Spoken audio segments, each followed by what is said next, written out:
Unit 731, The Frostbite Trials. Let's head to a secret facility in Ping-fang, Man-churia in the early 1940s. You're a prisoner here, but the guards don't call you by your name. They call you a Maruta. It's the Japanese word for log, because in this facility, you aren't a human being. You're just a piece of lumber for the Imperial Japanese Army to test its tools on. This wasn't just some rogue basement operation. It was a massive, state-sponsored nightmare, officially tucked under the boring name of the Epidemic Prevention and Water Purification Department. Because nothing says cleaning the water like weaponizing the bubonic plague and anthrax. It was the brainchild of General Shiro Ishii, a man who seemingly viewed the Geneva Convention as a to-do list of things he wanted to try out. Under the guise of legitimate medical research, Ishii turned this 6-square-kilometer complex into a biological factory where the only thing being purified was any remaining shred of human empathy. You're led outside into the brutal Manchurian winter. It's 40 degrees below zero. You're tied to a post, and the scientists, men who probably have families and hobbies, are interested in a very specific biological question. How fast can we freeze a human limb? Within minutes, your body enters stage 1, vasoconstriction. Your brain realizes the temperature is dropping and starts pulling all your warm blood away from your fingers and toes to protect your internal organs. Your skin turns a waxy white as the blood flow slows to a trickle. If you think the scientists are done now, you're wrong. Obviously. Otherwise, you wouldn't be in this video. So you move into stage 2, ice crystal formation. Because you're mostly water, the fluid between your cells starts to freeze. Tiny, jagged ice crystals begin to grow inside your tissue. They aren't just cold, they're sharp.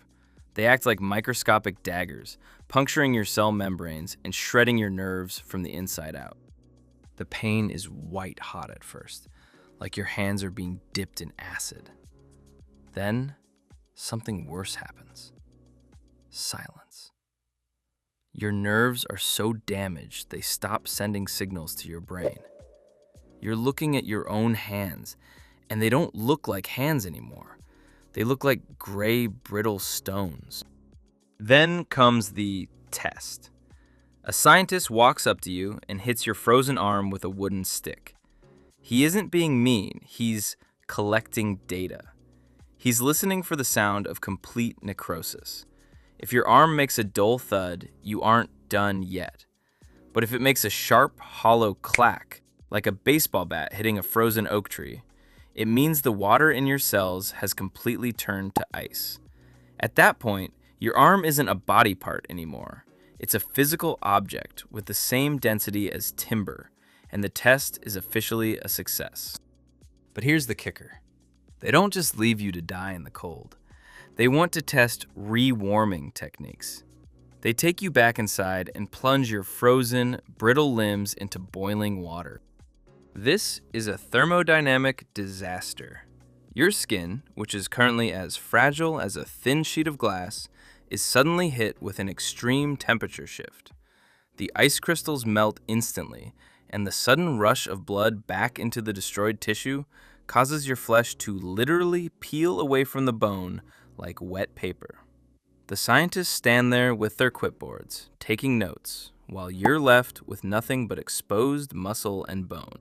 If I have to summarize this experiment, you basically spent 3 hours in a living nightmare just so a guy in a lab coat could confirm that ice is cold and boiling water is hot. The mustard experiment. If you think the logs in Japan were a one-off, let's check in with the good guys over at the U.S. Naval Research Lab in 1943. Imagine you're a 19-year-old sailor looking for a way to serve your country that doesn't involve getting shot at in the Pacific. Someone offers you a cushy assignment, testing out some new summer uniforms. Sounds like a breeze, right? You get a fresh set of whites, a trip to a lab, and all you have to do is sit in a room for a bit. It's basically a paid vacation. until they lock the heavy steel door from the outside, and you notice the doctor is watching you through a reinforced window with a stopwatch in his hand. Then you hear a hiss. A faint, slightly sweet smell of garlic or mustard fills the room. It's almost pleasant, like someone is cooking in the next building. But here's the problem. That smell isn't a spice. It's nitrogen mustard, a powerful vesicant, or blistering agent. And that new uniform you're wearing? It's about as protective as a wet paper towel. Within minutes, your body hits stage 1, DNA cross-linking. This is the invisible part of the horror. The gas isn't just burning your skin like a flame.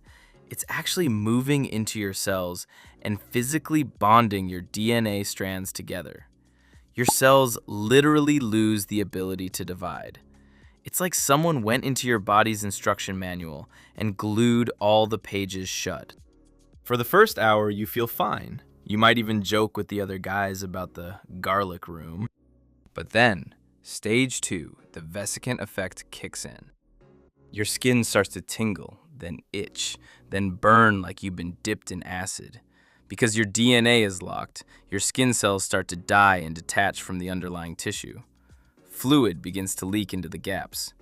We aren't talking about a small blister from a tight shoe. We're talking about massive, fluid-filled sacs the size of oranges bubbling up on your neck, armpits, and groin. Your skin is essentially turning into biological bubble wrap. And it's not just the outside. If you breathed in the garlic, your lungs are currently doing the same thing. The lining of your trachea and bronchi is blistering and sloughing off, meaning you're literally coughing up pieces of your own respiratory system. You're drowning on dry land in a soup of your own destroyed cells. The scientists outside? They're standing there with clipboards, timing how long it takes for your skin to weep. In these 1940s trials, the military specifically recruited based on race, testing approximately 60,000 subjects in total, including roughly 7,000 African American, Japanese American, and Puerto Rican soldiers. They were trying to find out if certain skin tones were more resistant to chemical weapons, a theory that has the same scientific validity as checking your horoscope to see if you're immune to bullets. By the time they let you out, your white blood cell count is bottoming out. You've been given a dose of chemical radiation that has wiped out your immune system. You spent 40 minutes in a uniform test and ended up with permanent lung damage and skin that looks like it went through a cheese grater. Also, a guy in a white coat could confirm that, yes, chemical weapons are indeed bad for you. It turns out that when the defense of the nation involves melting your own sailors in a concrete box, the line between doctor and war criminal gets real thin, real fast.